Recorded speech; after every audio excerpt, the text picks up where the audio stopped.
আমার পরাণের স্বামীরে কতদিন ধরে বলতেছি আমার একটু কোথাও দিয়ে ঘুরে নিয়ে আসো, ঘরের মধ্যে একা একা বসে থাকতে শুয়ে থাকতে আর তো ভালো লাগতেছে না, আর কোথাও ঘুরতে না নিয়ে গেলে অন্তত কয়েকটা ফুচকা তো খাওয়াই আনতে পারো। কিন্তু কি বলবো দুঃখের কথা, আমার পরাণের স্বামীর তো সময়ই নাই, সে মহাব্যস্ত লোক, আর কি করার। মনটারে একটুখানি খারাপ করে চলে গেলাম ঘরে ডিব্বা ডাব্বি খুঁজতে। এই যে দেখতেছেন এই ফুচকাগুলো যে কতদিন আগে আনছি, মানে কি বলবো, ঘরে খাওয়ার জিনিস নষ্ট হয়ে যায়, কইরা খাওয়ার আলসিতে আর খাওয়া হয় না। এই হচ্ছে আমার অবস্থা। আজকে কারি সব আলসি আমি দূরে রেখে চলে আসছে যে ফুচকাগুলো ভাজাভাজি করার জন্য। আজকে তো আমি খাবো ওই ফুচকা, আমার এত বেশি খাইতে মনে হচ্ছে, সেই যে কবে খাইছি মনেও পড়ে না। এদিকে আমি ফুচকাগুলো বাজতেছি, পাশে কিন্তু আমি ডাবরির ডালটা প্রেসার কুকারে বসিয়ে দিই। তো আর কি আমার এত পরিমাণে ফুচকা খাইতে মন চাইতেছিল, মনে হইতেছিল না কোনো পরিমাণে একটু দেরি করতে। যাই হোক আমি ওই ভিডিওটাই নিতে পারি না, এই ভিডিও করতে গেলে তো একটু টাইমের দরকার।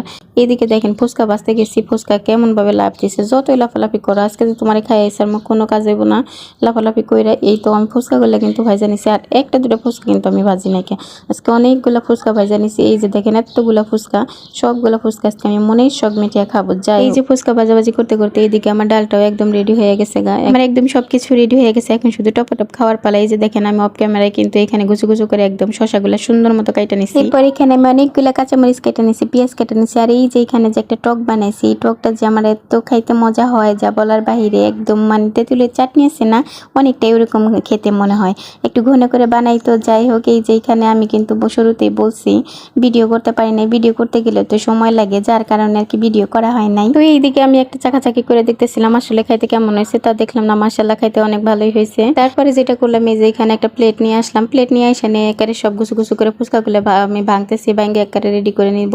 ঘরে আবার পরাণের স্বামী আমার বসে রয়েছে, তাহার আবার সময় নেই, তাই ফুচকাগুলো খাবে, সন্ধ্যার টাইমে আসছিল কোনো এক কারণে বাসায়। যাই হোক এইদিকে আমার পরাণের স্বামী আবার আমাকে তাড়া দিতেছে, তার নাকি আবার চলে যেতে হবো। যাই হোক আমি তাড়াতাড়ি করতেছিলাম আর কি। এই তো প্রথমে আমি ডালগুলা দিয়ে নিতেছি, ডাল দেওয়ার পরে আমি যেখানে শসা কুচি দিয়ে দিতেছি, শসাগুলো দিয়া তারপরে হচ্ছে পেঁয়াজ কুচি দিয়ে দিব, তারপরে মরিচ দিব। আমি কিন্তু ফুচকা একদম ঝাল ঝাল খেতে পছন্দ করি, অনেকগুলো মরিচ কাইটা নিছি। এরপরে এই যে মরিচ কুচিগুলো দিয়ে দিতেছি, তারপরে দিয়ে দিব টক। এই তো আমার ফুচকা কিন্তু একদম রেডি হয়ে গেছে খাওয়ার, এখন শুধু টপাটপ খাওয়ার পালা। তো যাই হোক কাজ করতে কিন্তু সময় লাগে, খাইতে কিন্তু একদমই সময় লাগে না, খুবই অল্প সময়ের মধ্যে খাওয়াটাও একদম ফিনিশ হয়ে যায়। যাই হোক তারপর যেটা করলাম পরাণের স্বামীর কাছে নিয়ে গেলাম, ফুচকার প্লেটটা ধরিয়ে দিলাম, ধরিয়ে দিয়ে বললাম যে বাইরে নিয়ে গেলে তো কিছু টাকা খরচ হতো, তাই না, তাহলে ওই টাকাটা আমাকে দাও। পরাণের স্বামী মুচকি হাসি দিয়ে বললো ঠিক আছে ওটা বাকিতে রইলো, এটা কোনো কথা, ফুচকা খাইলাম না গো, দে টাকা দিব বাকিতে।